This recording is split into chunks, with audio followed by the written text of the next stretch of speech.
Good morning, Hornets. It's a wonderful Monday here at VCHS. We're your hosts, Lane and Hinky. And I'm Braden. Let's start with today's lunch.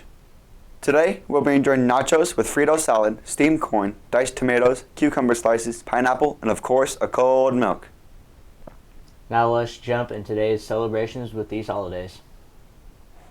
And now, a rundown of your top 5 news stories. It's Quinn here with your top 5 news stories. Number 1, Target is going to release mini Stanley tumbler Christmas ornaments. Number 2, Wendy's plans to close 140 outdated restaurants by the end of the year nationwide. Number 3, Raising Cane's to open first restaurant in Wichita next summer. Number 4, the world's first indoor slide park opened in Chicago. And number 5, the CDC study indicating fewer triplets are being born in the United States. Next, here is today's word and quote of the day. This week's word of the week is sanguine. Optimistic or positive, especially in an apparently bad or difficult situation.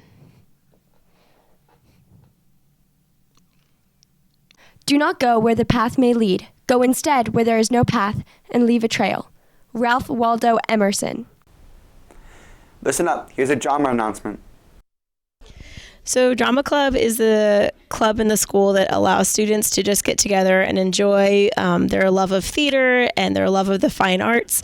We've got a pretty large group. We've got an active membership of probably 20 to 25 people, and I think we had over 30 or 40 sign up when we had the club day at the beginning of the school year. So it's a large group of kids. We do all sorts of things from the Fall Fest Parade to the Haunted School in the fall. We do some fun things like improv every once in a while, and really the biggest activity they do is they just serve to support all of the major productions that we do at the school.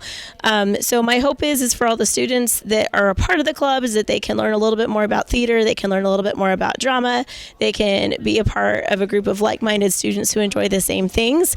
I love the kids in Drama Club. It's a great group of students. There's lots of energy and they're just very accepting, and it's a great group to be a part of. So if you're interested, come check it out on a club day. We'd love to have you. If you're wondering who is in the lead for class points, listen up. Here are the class points of the year. Freshmen with 10, sophomores with 160, juniors with 50, and seniors with 140. Today's Veterans Day. Let's take a look at what this day means for veterans.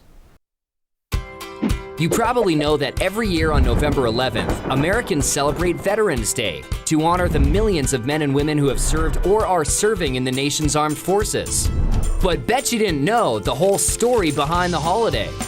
For starters, it wasn't originally called Veterans Day, but Armistice Day, to commemorate the truce signed between the Allies and Germany in World War I on the 11th hour of the 11th day of the 11th month of 1918. The first Armistice Day in the U.S. was celebrated on November 11th, 1919. All business was suspended for 2 minutes starting at 11 a.m., and parades and public gatherings were held to commemorate the occasion. Later, America also began honoring its unknown soldiers on Armistice Day, a tradition that continues today. At 11 a.m. every Veterans Day, a color guard ceremony represents all branches of the military at the Tomb of the Unknowns in Arlington National Cemetery. In 1954, the name was changed to Veterans Day, following a national campaign to have the day honor all veterans, not just those who served in World War I. And did you know, for 7 years, Veterans Day was actually celebrated in October? In 1968, Congress moved Veterans Day to the 4th Monday in October, so that government employees could enjoy a long weekend. But in 1975, President Gerald Ford returned Veterans Day to November 11th due to the historical significance. And that's where it sits on the calendar today. And do you know the difference between Memorial Day and Veterans Day?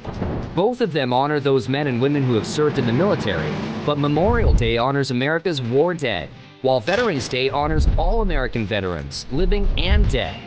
The U.S. Census Bureau estimates that there are currently over 21 million living military veterans in the United States. More than 16 million of these served during times of war, while 5.5 million served during peacetime only. So this Veterans Day, don't forget to say thanks to some of the millions of men and women who have served our country. Listen up, Hornets. Here's a glance at the upcoming week. Here's your week at a glance. On Monday, we have financial aid night at 6:30 p.m. in the Commons and a BOE meeting at 7.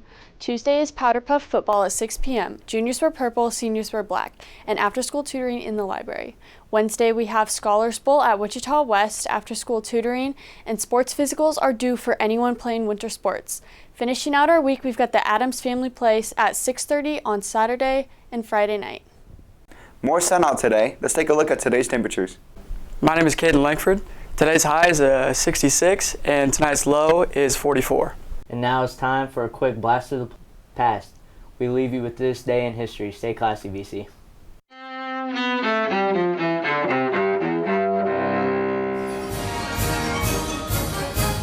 November 11th, 1918.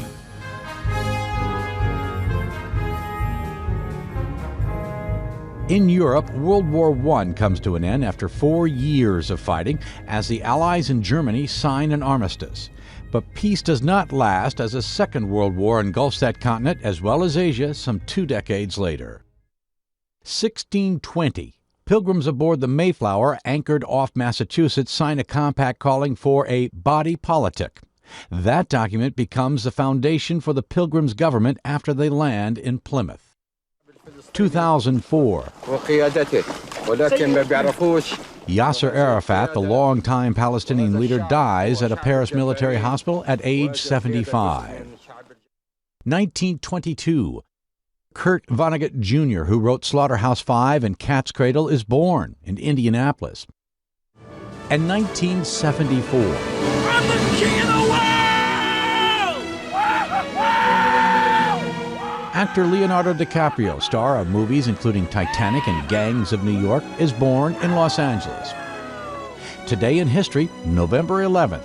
Tim McGuire, The Associated Press.